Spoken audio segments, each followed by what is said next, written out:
So mga tol, sumabog po ang balita kanina lang na magbabalik na po ang nag-iisang 8th Division World Champion legend Manny Pacquiao sa ring. Subalit sa isang exhibition fight lang po siya lalaban. Makakaharap po ni Manny Pacquiao ang Russian fighter na si Ruslan Probodnikov na magaganap na sa April 18 sa Las Vegas Thomas and Mark Center. Available na nga daw yung ticket mga tol at mabibili sa industrymedia.com at sa Undercard of World Championship Boxing. So hindi natin alam mga tol kung bakit sa exhibition lalaban si Manny Pacquiao, gayong sa huling laban niya sa professional naman siya lumabang kontra kay Mario Barrios, tapos isang world championship pa yon. So baka magtatanggal lang po ng kalawang ulit itong si Manny Pacquiao bago ulit siya sumabak sa professional. Noong nakaraang taon pa po kasi yung laban niya buwan ng July, kaya matagal-tagal ulit siyang nabakante. So matagal na nga pong retirado itong makakalaban ni Manny Pacquiao na si Ruslan. Huling laban pa po niya taong 2016 pa. Nakalaban na po nito ang mga boksingerong nakalaban din ni Manny Pacquiao na sina Timothy Bradley,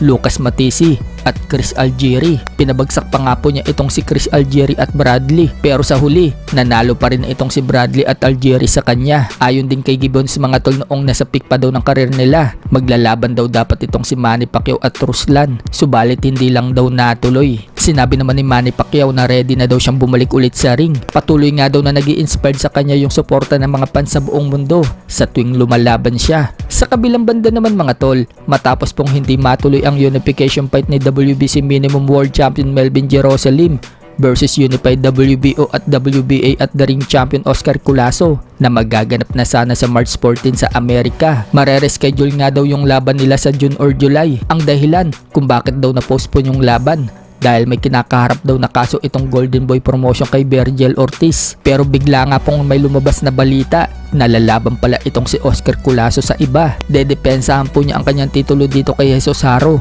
sa kaparehong petsa din na dapat na laban nila ni Jerusalem sa March 14 at sa California, USA din po yan magaganap. Agad nga pong nabalitaan niya ni Melvin Jerusalem mga tol at napareact si Jerusalem. Parang nadismaya nga po si Jerusalem mga tol kay Culaso. Hindi natuloy yung laban nila.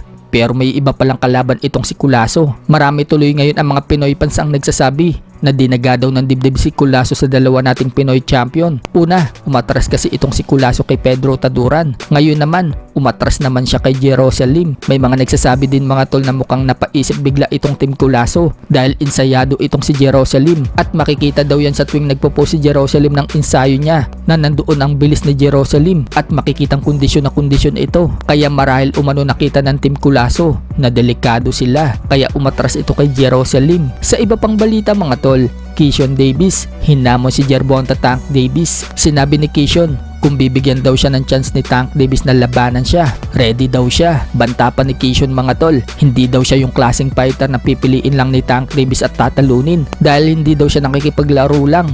Tatalunin daw niya itong si Tank. So magandang laban din po yan kapag natuloy mga tol. Davis versus Davis.